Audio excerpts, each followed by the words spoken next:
Paz seja convosco. Amém. Nós oramos pelas famílias, nós oramos para que realmente a estrutura ideal do Jardim do Éden ela seja preservada. Amém, pastor. Com a figura de um sacerdote, mas é totalmente ridículo você pensar que qualquer coisa que seja fora dessa estrutura não é abençoada. É ridículo, entendeu? É ridículo. Então a gente já orou, entendeu? Nós temos um padrão que é uma estrutura, mas nós temos variantes que ocorrem porque nós vivemos num mundo pecaminoso. E se Deus dependesse de nós, nós estaríamos perdidos. Mas Ele não depende de nós, então Ele age. Então Ele cuida, sim, das famílias, as mulheres que exercem o papel de homem, é um trabalho mais pesado, com certeza, mas a gente sabe que o ser humano ele acaba por ser a imagem e semelhança do Senhor, ele se adapta, e ele tem que fazer a coisa continuar. Então, eu glorifico a Deus pela vida das mulheres, que tomam a frente como uma Claudinha, que tem que segurar a onda, não tem essa não tem tempo de choro, não tem tempo de depressão, engole, continua marchando, porque as coisas têm que funcionar. A mamãe da rua também, que teve que pilotar a casa com 4 crianças em casa e pronto. E não tem tempo de ficar preocupado com nada, não. Então, o Senhor, Ele abençoa da mesma maneira, Ele fortifica e dá uma porção maior de graça, de paz, entendeu? Nós temos que buscar o ideal. Não tendo o ideal, nós temos que continuar caminhando. E nós temos que entender que o Senhor, Ele continua controlando e regendo todas as coisas. Ninguém fica descartado, ninguém fica lançado pelo caminho. Isso é um pensamento, no mínimo, ridículo. Tá? Estamos tratando nesse período sobre santidade, sem a qual ninguém verá o Senhor. Estamos finalizando o tópico sobre segurança. Não sei se eu vou conseguir acabar hoje. Se não acabar hoje, semana que vem nós estamos acabando. E depois disso nós vamos tratar do último capítulo, que é desse livro que nós estamos trabalhando, que é Tudo em Cristo. Vai ser legal. Tudo em Cristo. Tudo é Ele, tudo é com Ele, tudo é por Ele, tudo é através dEle. E é assim que funciona, foi assim que Deus, na sua maravilha, na sua benevolência, Ele construiu para que realmente nós pudéssemos nos apoiar nessa rocha. Nós não nos apoiamos na areia, mas nós nos apoiamos na rocha. Semana passada. Amém. Glória a Deus. Tem um crente avivado aí, ó.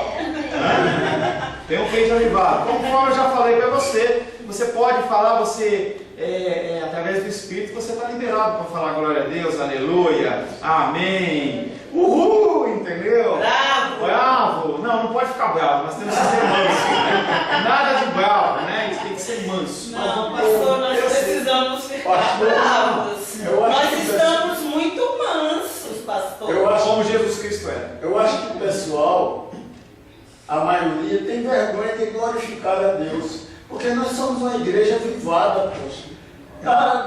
Glória a Deus, aleluia. Nós temos que, a palavra que incentiva os nossos corações, que vem de dentro para fora, não é de fora para dentro. Amém? É isso aí. Glória a Deus. 87 anos de experiência, que vocês possam aprender um pouquinho, não é porque você está mais novinho, não. Porque a pessoa vai falar assim, eu estou mais velhinho, eu fico com vergonha. O irmão Paulo tem 88 anos, ele é o ancião do grupo aqui, e ele fala, você pode falar também, tá? Nós começamos a falar sobre, na semana passada, sobre as razões pelas quais a certeza da esperança é algo desejável. Por que é desejável? Você está seguro em Cristo. E nós já falamos sobre que nos traz consolo e paz. Nós falamos que também nos faz mais atuantes. Nós acordamos, nós despertamos. É algo incrível. Porque quando a pessoa está apenas preocupada com a salvação dela, ela não se preocupa com mais nada. Quando a pessoa está passando fome, ela não olha para a fome do outro. Quando a pessoa está com dificuldade, ela não olha por nada. Sinto lhe dizer, mas dificilmente, quando você está passando um revés enorme na sua vida, você não lembra de ninguém. A gente lembra da gente, da nossa dor. Poucas pessoas são aquelas que, quando estão numa dificuldade de enfermidade, no hospital, ela para orar pelo outro, em vez de orar por ela. Porque o nosso físico se abate, o nosso emocional se abate e o que acontece é que nós olhamos para nós mesmos. Quando nós temos essa segurança dessa salvação em Cristo, em que tudo vai dar certo, que Ele está no controle, a gente começa a se preocupar pelos outros. A gente começa a olhar para a obra do Senhor, que ela precisa realmente ser realizada. O crente ao qual não tem uma firme esperança passa grande parte do tempo sondando o seu próprio coração. Será que, não dá, estou com dificuldade, né? Não é? Tinha um desenho anteriormente que era da hiena, em que ela fala assim, azar, vida, era hard, a hiena, Se você fica dessa forma, você não consegue fazer absolutamente nada. Quando nós vemos a condição dos apóstolos, a gente via que eles eram pessoas que eles se desgastavam. Nenhuma situação era uma situação fácil demais ou difícil demais. Eles simplesmente iam e faziam. Não, pastor, mas eles eram os apóstolos. E eles tinham o Espírito Santo. Por que você não tem? Se você não tem o Espírito, a gente precisa começar a fazer evangelismo com você. Porque nós temos a mesma condição que os apóstolos tinham de alcançar vidas. Por que nós não fazemos? Porque nós estamos preocupados com nós mesmos. Nós preocupamos com o nosso salário, com o preço da gasolina e tal. Um monte de coisa que Deus já falou. Não se preocupa, busca o meu reino e minha justiça, que eu garanto para você. O básico não vai faltar, entendeu? Às vezes eu tenho descadastrado algumas pessoas no WhatsApp, no Instagram, porque o cara só posta assim, é a foto, é a viagem, é o passeio, é o carro. Eu começo a ficar invocado, eu peço para não pegar, eu vou tirar. Porque eu fico falando, o cara viaja toda hora, eu não viajo. Aí você começa a pensar em você. Essas mídias sociais, elas têm essa característica. Elas fazem você medir a sua vida pela do outro. Não importa que você tenha uma vida saudável, você está com seus filhos dentro de casa, quando você vê que o outro foi para o Caribe ou foi para Bariloche, você fala assim, por que ele foi e eu não fui? O cara está com a vida destroçada, não tem marido, não tem esposa, não tem filho, não tem nada, desgraceira total. Não, mas eu quero é a bênção do outro. Aleluia. Apóstolos não tinham WhatsApp, Instagram, e eles se preocupavam apenas com as coisas do Senhor. Também falamos na semana passada que a segurança do crente é desejável, porque tende a fazer dele um crente decidido. Chega de instabilidade, essa instabilidade mata. A gente começa a perguntar, será que nós somos realmente salvos? Será que nós somos realmente filhos de Deus? Porque as situações, elas conspiram contra nós. Quando as luzes se apagam e você está sozinho no seu quarto ou sozinho na sua casa, que você não ouve o som de nada e você começa a pensar tanta besteira. Nós começamos a pensar em tanta besteira. O silêncio, que deveria ser algo que nos atrai ao Senhor, nos leva para longe dele. Porque nós começamos a pensar no que não devíamos, porque o nosso coração não está firme. É como um casal. Se a pessoa confia no seu cônjuge, eu não me preocupo se a Rosângela saiu e ela vai para o shopping ou se ela vai para um outro local. Se você começa a pensar nisso, a sua mente vai longe. E é engraçado que nós construímos, a nossa mente tem essa capacidade de construir em cima de um castelo vazio e vai construindo, na hora que você vê, você está lá em cima. Mas nada daquilo é verdade. Preocupação, ansiedade é a doença que nos assola, e essa doença é falta de segurança em Cristo. Por que eu vou me preocupar com a minha aposentadoria amanhã, se eu sei que o meu Senhor, Ele vive, Ele me garante? É lógico que você tem que fazer a sua parte, não é isso. Mas por que essa preocupação, esse desespero todo? Aqueles que têm problemas de segurança não sentem a certeza de que pertencem a Cristo. E sabe o que acontece? A pessoa hesita em romper com o mundo. A pessoa fica com o pé cá e o pé lá. Eu vou ficar aqui porque se der errado, eu estou alicerçado. E aí a pessoa fica, como a minha esposa fala, no melhor dos dois mundos. Não tem como você viver um cristianismo fora dele. Não tem como você ser um crente de domingo e o resto da semana ser um ímpio. Não existe isso. Finalmente, a segurança na salvação é algo desejável porque tende a produzir crentes mais santos. Você não consegue se satisfazer com a porção que você tem. Quando você tem a segurança no seu coração, você quer mais. Quer conhecer mais desse Deus. Pessoas que têm Cristo no coração, elas anseiam por conhecer mais desse Deus e não das bênçãos desse Deus. Claro que bênção é maravilhoso. Ninguém está falando que é ruim você viajar, ter uma vida regalada financeira, não ter problemas. Não é isso que eu estou falando. Eu estou falando que quando você tem Cristo no coração, você deseja se aproximar mais dele. Aleluia. Você deseja mais dele. Você entende que você não pode ficar longe dele. E você quer mais e mais dele. Aquele que é livremente perdoado por Cristo sempre fará muito para a glória do Senhor. E aquele que mais profundamente desfruta da certeza deste perdão, normalmente é aquele que se conserva mais perto de Deus no seu andar diário. Não é uma vez por semana, é todo dia, todo momento, cada decisão. Você vai tomar uma decisão e você para para pensar: eu devo fazer isso? Eu posso fazer isso? É digno eu fazer isso? Porque às vezes você faz uma pergunta só dessas 3 que eu fiz e você se encaixa ali, o seu coração vai e você faz e está errado. Será que você tem respaldo para você fazer isso? Você tem direito a fazer isso? São coisas que nós temos que questionar. O nosso agir, o nosso pensar, o nosso falar. A Rose estava lá no seminário, lá teve um seminário de mulheres numa igreja, algumas pessoas compareceram, Claudinha estava, a Débora, a Edilê. E aí a pessoa, não vou julgar, só um comentário para você pensar, tá? Que eu peguei muito pouco para poder estabelecer algum tipo de julgamento. Mas a pessoa, ela evangeliza em bares, evangeliza em lugares de multidão, mas não tem nenhuma pessoa para coordenar, uma pessoa para ajudar, para dizer: olha, por esse caminho, não é esse caminho. É muito perigoso. É muito perigoso. É muito perigoso você se desmembrar de uma igreja e começar a fazer trabalhos espirituais aí sem ninguém para te colocar freio. Nós precisamos de ver. Um dos maiores temores que eu tenho é eu, como pastor, sem ter ninguém em cima de mim, eu achar que eu sou Deus. Nós temos esse complexo.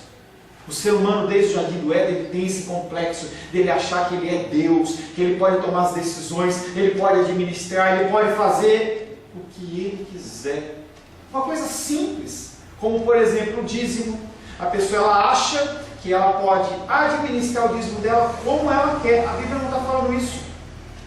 A gente encontra pessoas que acham que elas podem fazer o que quiserem. Não, eu senti no coração. Nós não vivemos por sentir no coração, nós vivemos por um livro de regras que é a palavra de Deus. As nossas decisões têm que ser pautadas na palavra. Até eu ajudar o outro tem que ser pautado na palavra de Deus. Eu não posso falar algo que é simplesmente que eu quero ou que eu tenho vontade, porque eu acho que vai trazer conforto. Pode ser que aquele momento seja um momento que aquela pessoa está sentindo dor. E se você interfere no processo, você atrapalha. Porque Deus vai ficar... É lógico que o Deus, ele cumpre os planos dele, mas é como se estivesse atrapalhando e contendendo contra Deus. Deus está fazendo uma situação para que a pessoa fique melhor. E você entra. E você quer fazer. E você ajuda. E você não pergunta por nada. Atrapalha. Atrapalha. Às vezes você, com boa vontade, você atrapalha. Porque a dor, ela é pedagógica. Nós aprendemos no meio da dor. Lógico que você não vai impor dor a ninguém. Se você tiver nas suas mãos fazer alguma coisa, Deus, eu devo ajudar, devo fazer, vou ou não vou, em que medida? Às vezes uma pessoa está passando uma necessidade e você supre todas as necessidades dela e ela não tem vontade de fazer nada. E ela continua naquela vida. As pessoas, elas acham que está tudo certo. Não, eu estou aqui na vontade de Deus e agora não, está errado. E nós somos instrumentos de atrapalhar. Atrapalhar. 1 João capítulo 3, verso 3.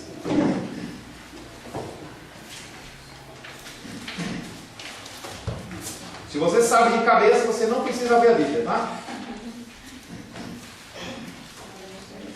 Cláudia, por gentileza. 1 João, capítulo 3, verso 3. E assim mesmo se purifica todo que nele tem esta esperança, assim como ele é puro. Nós temos que buscar cada vez mais ser semelhantes a ele em pureza, em santidade. É assim que tem que ser a nossa vida. E uma esperança que não purifica é uma ilusão, é uma armadilha. Essa frase, uma vez salvo, sempre salvo, que as pessoas distorcem, porque se você realmente é salvo em Cristo, você não age como um ímpio, que você realmente não perde a salvação, mas também não te dá um aval para você fazer o que você quiser. Não dá um aval para você viver a revelia. Não, eu sou salvo, então eu posso fazer o que eu quiser. Você pode tudo, nem tudo te convém. Uma pessoa que ela é salva, ela não age de qualquer maneira, ela se constrange. Eu não preciso ter a minha esposa estar do meu lado o dia inteiro para eu não ver pornografia, porque quem me constrange é o Senhor. Eu sei que está errado perante Deus. O nosso pecado, primeiramente, ele é vertical, para depois ele ser horizontal. E nós invertemos a situação. E aí a pessoa, ela fuma escondido, ela bebe escondido, ela vê pornografia escondido, ela mente escondido, mas quando chega na igreja, glória, glória, aleluia. Perante o Senhor não funciona assim. Ninguém terá maior inclinação para manter-se em guarda e em vigilância acerca dos seus próprios corações e vidas, como aqueles que conhecem a consolação de um convívio de íntima comunhão com o Senhor. Aleluia. A pessoa que tem comunhão com o Senhor, que tem segurança, ela não se preocupa em conseguir esta segurança, mas ela vive buscando para poder se aproximar desse Deus. A motivação ela é diferente. Não é algo que você vai tentar fazer para conseguir, mas porque você deseja ser igual àquele Senhor. As crianças fazem isso. A gente vê as crianças pequenininhas imitando os pais, porque elas olham os pais como referência. Aí sim eles cantam, assim eles dançam, assim eles falam, eles imitam. Nós temos que fazer a mesma coisa com o Senhor. Eles sentem o seu grande privilégio. Aquele que leva pouco dinheiro consigo, um exemplo. Uma pessoa que leva pouco dinheiro consigo em uma viagem, quase nunca pensa em perigo. Pouco se importa se tiver que viajar a alta hora da noite ou não, porque vai perder o quê? Nada. Mas aquele, pelo contrário, que transporta consigo ouro e joias, será um viajante muito cauteloso. Examinará atentamente o seu caminho, as estalagens onde tiver de se hospedar, os seus companheiros, e não se exporá aos riscos. Ontem eu saí com a minha filha e eu parei o lugar lá, estava muito cheio o evento, parei o carro no lugar lá. Quando eu fui chegando, se fosse eu sozinho, quando eu fui chegando eu vi que estava escuro, eu cheguei para ela e falei assim: entra no carro rápido, sai rápido, porque eu sei que eu tenho uma joia preciosa do meu lado. Agora, se não, você não está nem aí.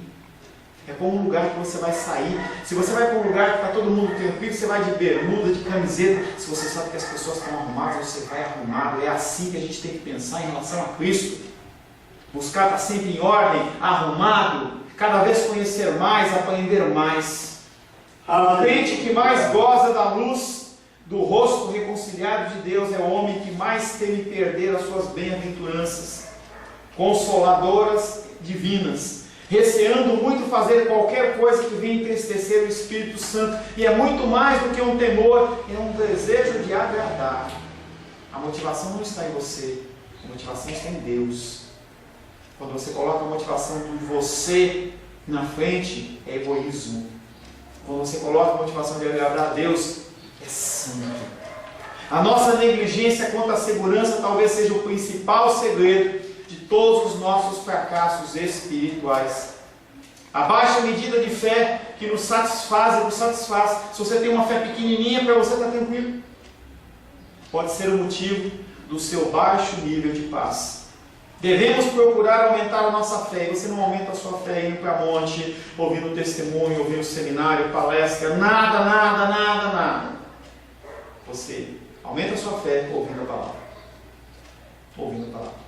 Se você não ouve a palavra, esquece. Devemos buscar a firme esperança da salvação. Nós temos que ter uma fé como a de uma criança. Chegar ao ponto de você tomar decisões em relação ao mundo insanas, mas que são pautadas pela palavra. Você se lança nessa fé.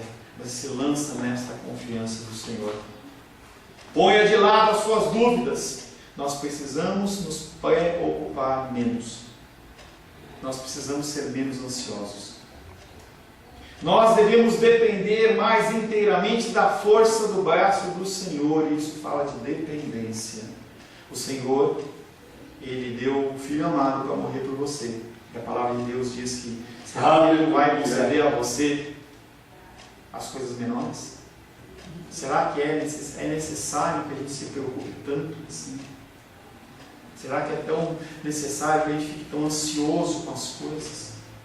Não estou dizendo, nem dando um respaldo para você comprar uma rede e ficar deitada na rede o dia inteiro, deitado na rede o dia inteiro. Não é isso.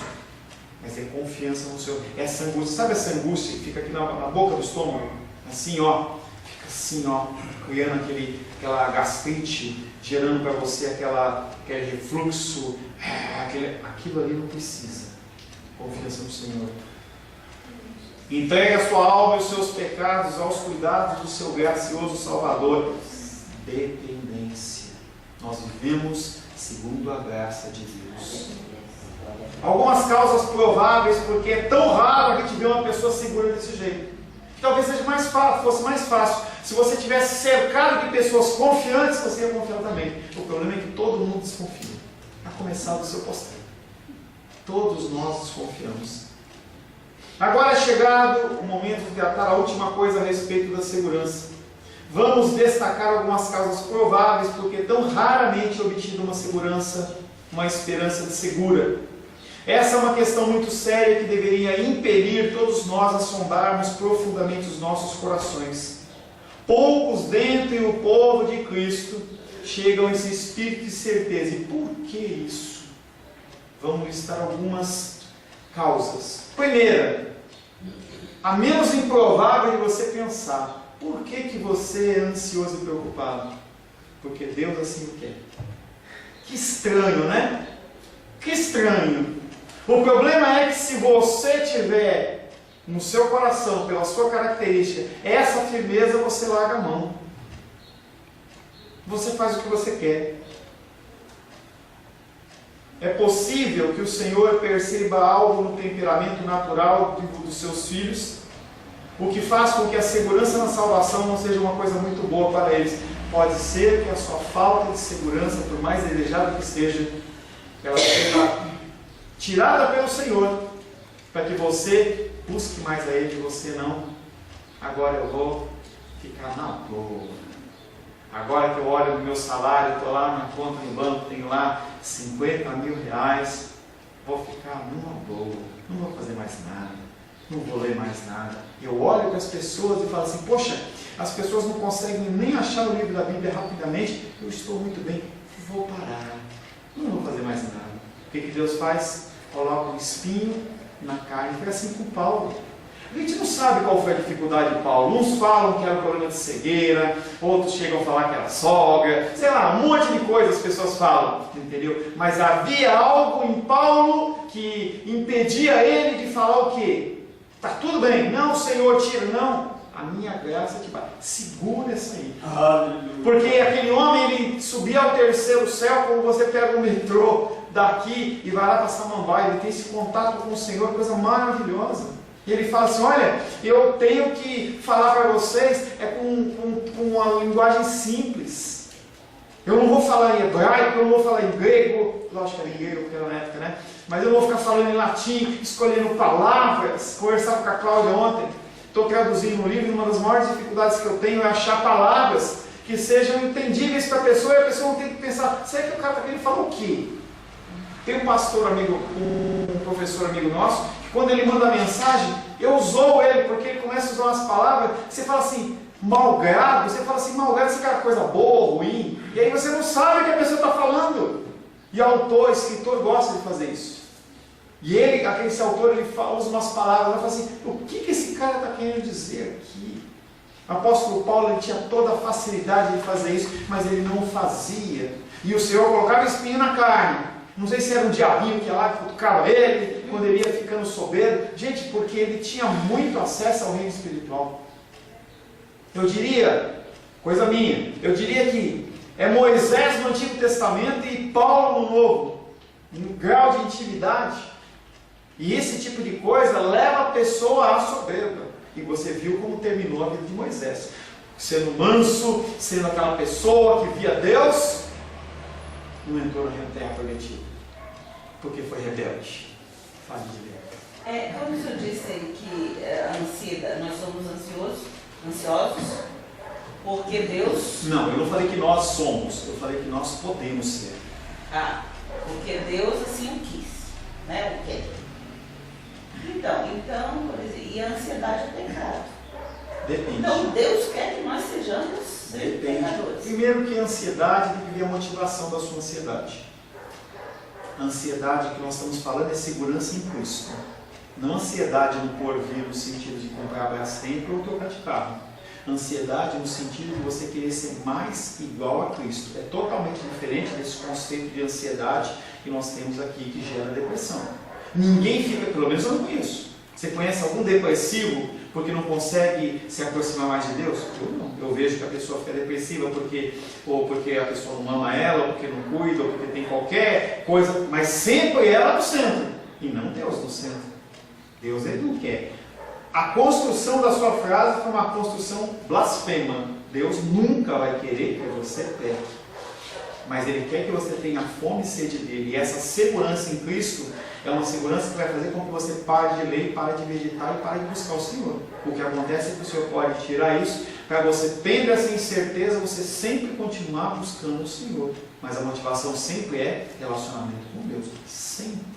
Sempre. E não a Brastemp, ou porque a Rosângela me ama ou não me ama, ou porque o Felipe vem na igreja ou não vem na igreja, ou porque eu... Não, nada disso. A motivação é... E não pode ser um processo, o senhor falou também agora de processo depressivo, né? Não pode ser, por exemplo, a percepção de que Deus se afastou da gente, aí leva a depressão. Aonde está a motivação da pessoa? Se a motivação está em ela ser satisfeita nela, não. A motivação, volto a dizer, a motivação da pessoa ter esse tipo de sentimento que nós estamos falando é o sentimento de você querer se aproximar de Deus e não se sentir solitário. Quem está no centro da história? Deus ou a pessoa? Nesse caso, você pode estar se sentindo você se sente longe de Deus, mas a sua motivação é porque você quer algo e não porque você quer relacionamento com Deus. É diferente. Deus não se afasta da gente, a gente que se afasta da gente. Exatamente, Deus não se afasta da gente. Esse sentimento da depressão é um sentimento, a pessoa não me ama, as pessoas não me tratam como eu deveria, o mundo não me merece porque eu sou bom demais. Deus ama, né? Eu sou bom demais. Deus, as pessoas, é uma visão bem radical, mas as pessoas elas se matam porque elas acham que é boa demais para aquele mundo. Eu sei disso. Tomara que você tenha se curado, ou se cure. Entendeu? Porque o que acontece é, você entra nesse processo pecaminoso, que não é esse que eu estou citando, e aí você quer ser agradável, você quer atenção, você quer e você quer. E aí acontece que você vai descendo, vai descendo, vai descendo, vai descendo, vai descendo. E aí você não tem mais como uma pessoa te alcançar, um ser humano te alcançar, é só a graça e a misericórdia de Deus. Um ponto de vista deficiente na doutrina da justificação também é algo que nos faz ficar longe do Senhor. O que é justificação? Os cristãos sabem o que é justificação? Não. Confundem justificação com santificação progressiva. E nós já falamos sobre isso. Santificação progressiva é algo inacabado, em que você, durante toda a sua vida, você vai trilhar esse caminho. É o caminho de ler a palavra, ouvir a palavra, confrontar com a sua vida, buscar transformação pelo tempo que for necessário. Alguns processos são curtos, outros são mais longos. Justificação. Está feito. Jesus Cristo pagou o preço pelos seus pecados na cruz do Calvário. No âmbito natural, há 2000 e poucos anos atrás. No âmbito espiritual, antes da fundação do mundo. Já foi pago. Não há mais nada que você possa acrescentar. Você não fica mais justo. Não fica. Porque o sangue do Cordeiro já foi derramado pela sua vida. Quando você mistura isso, aí você corre atrás da sua salvação. Aí é problema. Eu vou querer tolar numa festa se eu comer a mais.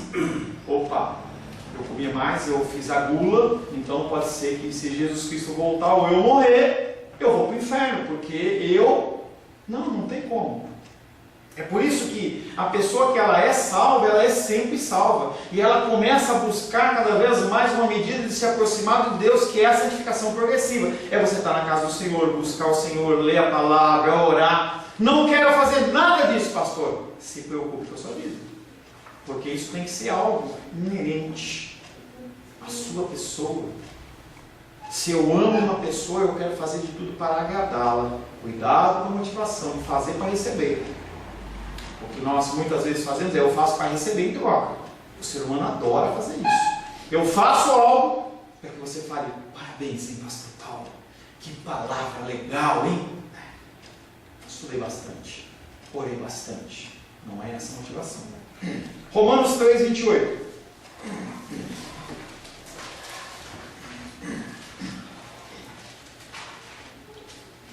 Concluímos, pois, que o homem é justificado pela fé, independentemente das obras da lei.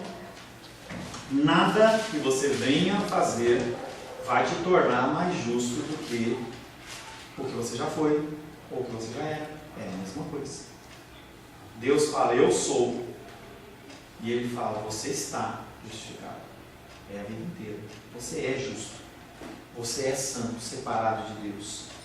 Outra coisa, preguiça quanto ao crescimento da graça, que tem tudo a ver com isso que nós já estamos falando. Muitos crentes parecem pensar que uma vez convertidos não tem que fazer mais nada. Não tem que fazer mais nada. 1 Tessalonicenses 4:1 diz: finalmente, irmãos, nós vos rogamos e exortamos do Senhor Jesus que, como de nós recebestes quanto à maneira, porque deveis viver e agradar a Deus, e efetivamente estáis fazendo, continueis progredindo cada vez mais. Continue marchando. Continue estudando, continue lendo, continue buscando. Sempre o Senhor Ele vai te revelar algo. Não é porque eu li a Bíblia uma vez que eu não vou ler de novo. Não é porque eu meditei num texto que eu não vou meditar de novo. Tem que continuar se aprimorando. Mais conhecimento, mais fé, mais obediência, mais amor. É um círculo, é um ciclo. Mais obediência, mais fé, mais amor. Amor por mim, amor pelos outros. Mateus 13, 23. Sebastião, por gentileza. Mateus 13, 23 nos fala: mais do que foi semeado em boa terra é o que ouve a palavra e a compreende. Este frutifica e produz a 100, a 60 e a 30 por 1. Não estou produzindo nada. Produza 30 por 1. Estou produzindo 30 por 1. Busque produzir 60 por 1. Estou produzindo 60 por 1. Busque produzir 100 por 1. Estou lendo? Estou entendendo? Já li Mateus e entendo Mateus? Vou para Lucas. Vou para Marcos. Vou para João. É por isso que a nossa pregação ela é expositiva. Para que você entenda o que tem no contexto do Evangelho de João. Quando você lê a epístola de 1 João, 2 João, 3 João, quando você lê Apocalipse, apesar de ser linguagens diferentes, você vai conseguir entender, porque a mesma pessoa escreveu os textos, você vai entender o que ele está querendo dizer. Nós temos que cada vez produzir mais. Terceiro, conduta incoerente. Gente, como é que a gente pode falar que é cristão e viver de uma maneira diferente? Pessoas vão por multidões. Nós estamos na fase da marcha para Jesus. Não tenho nada contra. Mas será que essas pessoas que fizeram a marcha para Jesus, colocaram faixinha na testa, 100% Jesus, camisetinha 100% Jesus, Jesus, meu lindo, maravilhoso, andou pelas ruas, será que essas pessoas elas têm um comportamento cristão na segunda-feira, no dia de trabalho ou no meio da família? Esse é o X. Também não tem problema, a pessoa quer cair no espírito, cai, eu já vi pessoas que têm até fratura na cabeça nessas quedas aí.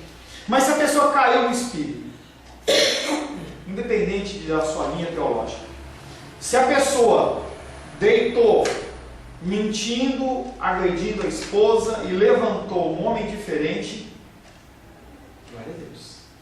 Se a pessoa ela começa a ter uma fala mais mansa, glória a Deus. Se a pessoa começa a olhar para os outros com mais amor, glória a Deus. Agora, se qualquer dessas ações, inclusive vir na igreja, não muda em nada você está perdendo tempo.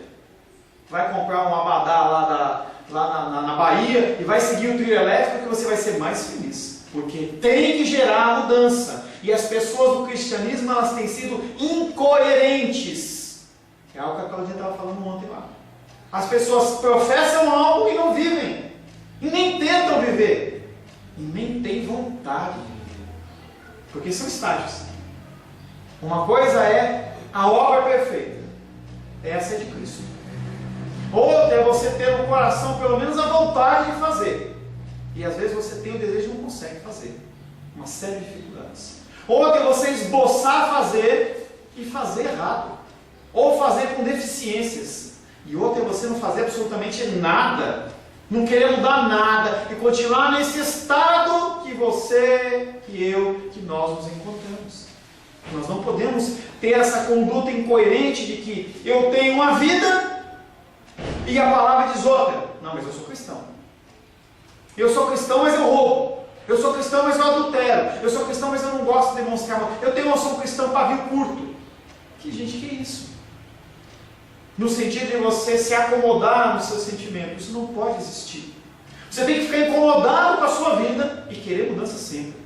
Não, é por isso, me dá razão, me dá motivo. Não, sem desculpa. Chega de desculpa, porque a vida é sua. A sua vida você vai prestar contas ao Senhor, não é para mim. Se você não mudar a sua vida, você vai para o inferno. Se você não mudar a sua vida, você vai no mínimo ver uma vida miserável aqui. Porque você não quer mudar. Você não quer lutar contra isso. Eu prefiro ficar comodamente no meu cristianismo. Sinto muito. A palavra de Deus não vai te deixar quieto. Salmo 119, 128. Felipe. Salmo 119, 128, versículo. Por isso tenho por em tudo rédios os teus preceitos, todos, e aborreço todo o caminho de falsidade.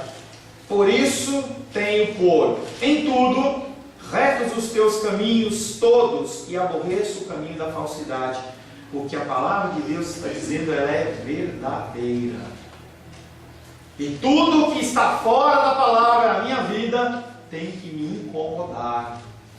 Não adianta você querer se comparar com o próximo, porque você vai se machucar.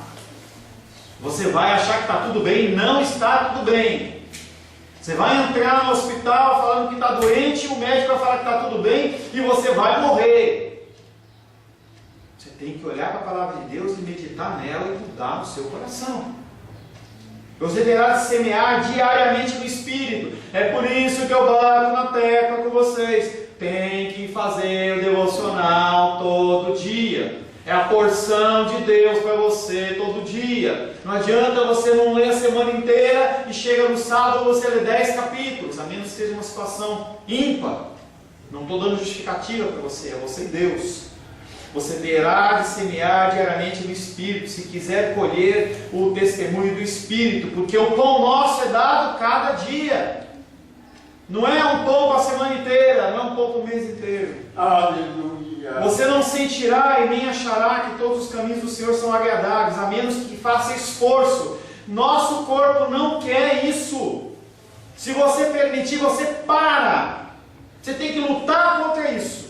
Eu tenho que lutar contra isso. Nós temos que acordar cedo, nós temos que fazer o nosso devocional. Não, mas é gostoso ficar na cama, porque ontem eu tive a festa, ontem eu tive seminário. Você tem que acordar cedo. Teu corpo não é um corpo de Baby, da Helena, que precisa dormir a hora que quiser, não.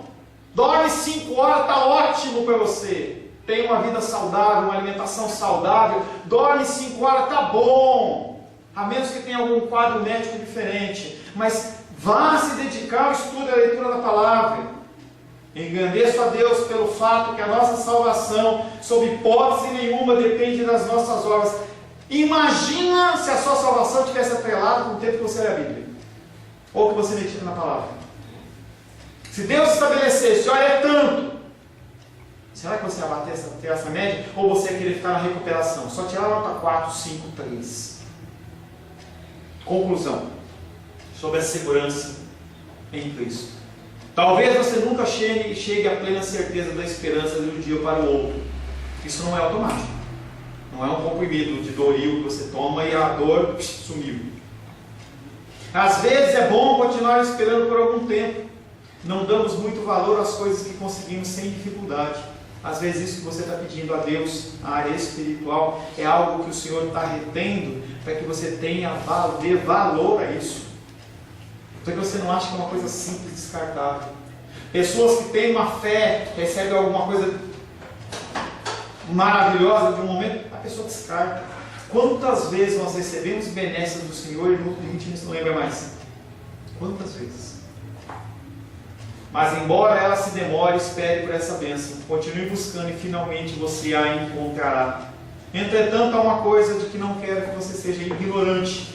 Você não deve sentir-se surpreendido se for assaltado por dúvidas ocasionais, mesmo após haver obtido a segurança na salvação.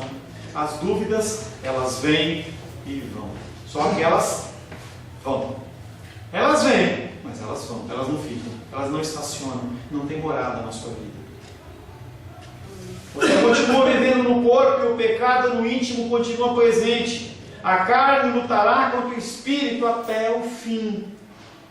Helena, com 6 meses? 5? 4 meses, ela vai lutar contra isso. Irmão Cláudio, com 88 anos, vai lutar contra isso. Ah, porque o irmão Cláudio tem 88 anos, ele já venceu. Não, ele continua lutando com as coisas dele. Eu, com 50, mesma coisa. Mesma coisa. Todos nós vamos continuar lutando até o fim. Aleluia. A lepra nunca é arrancada das paredes de uma casa enquanto ela não for derrubada. Enquanto o nosso corpo corruptível, ele não se transformar em incorruptível, você continua pecando. Você continua tendo dúvida. Glória a Deus. Aleluia. E também o diabo é uma realidade, sendo extremamente poderoso. Não ache que Satanás ele não tem poder, porque ele tem. Abaixo de Deus Pai, Deus Filho e Deus Espírito Santo, ele tem poder. Ele controla 1/3 das miríades celestiais, que deve ser bilhões de bilhões de bilhões de anjos caídos, que tem um propósito: fazer você tropeçar. Satanás tentou o Senhor Jesus e levou Pedro a cair, e ele não deixará de assediar você, como você bem sabe. Não acho que você está fora do domínio de Satanás, porque você não está. Pedro estava junto de Cristo. Para os católicos, ele é o Papa, o primeiro Papa.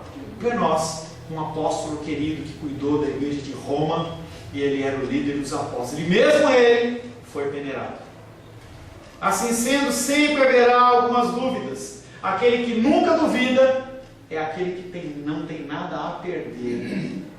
Aquele que nunca teme, que nada possui, é aquele que nunca teme, é o que nada possui de valioso. Não se desencoraje, você será mais do que vencedor por meio daquele que o amou. Para finalizar, Romanos 8, 33.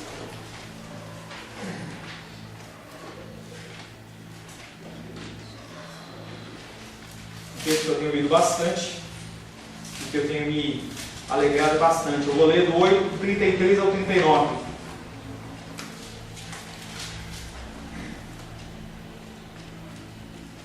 Romanos capítulo 8, versos 33 a 39. Sabe de cabeça aquele texto? Sabe de cabeça? Não?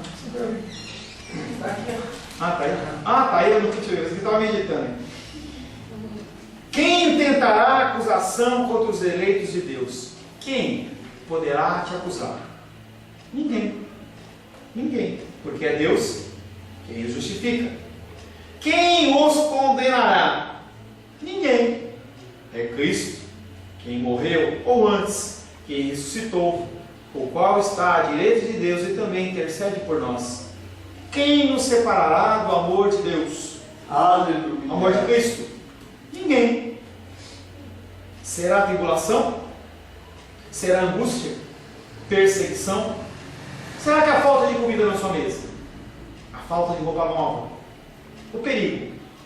A espada? Como está escrito: por amor de ti, somos entregues à morte o dia todo. Fomos considerados como ovelhas para o matadouro. Todo dia você entregue à morte. Todo dia você entrega à morte. Em todas essas coisas, porém, somos mais que vencedores por meio daquele que nos amou. Você não é vencedor por suas forças, nem por suas energias, mas por conta do sacrifício de Cristo. Porque estou bem certo de que nem a morte, nem a vida, nem os anjos, nem os principados, nem as coisas do presente, nem do porvir, nem os poderes, nem a altura, nem a profundidade, nem qualquer outra criatura poderá separar do amor de Deus que está em Cristo Jesus, nosso Senhor. Amém. Senhor, em nome de Jesus, agradecemos, Pai, por esses domingos, por esses encontros em que nós podemos falar da segurança em Cristo. Uns têm mais segurança, outros menos segurança, mas pedimos a Ti que o Senhor nos fortaleça, Pai, dia após dia na Tua palavra, que o Senhor possa, Pai, aqui gerar no nosso coração a Tua fé, a disposição em Te servir, a fome e a sede pela Tua palavra, que nós possamos, Pai, cada vez mais nos aproximar do Senhor, viver a semelhança do Senhor, falar como o Senhor, pensar e agir como o Senhor, Pai. Nos muda, nos transforma, nos redime, Pai, na nossa vida de pecado, nesta terra. É o que te pedimos, Pai, em nome de Jesus. Amém.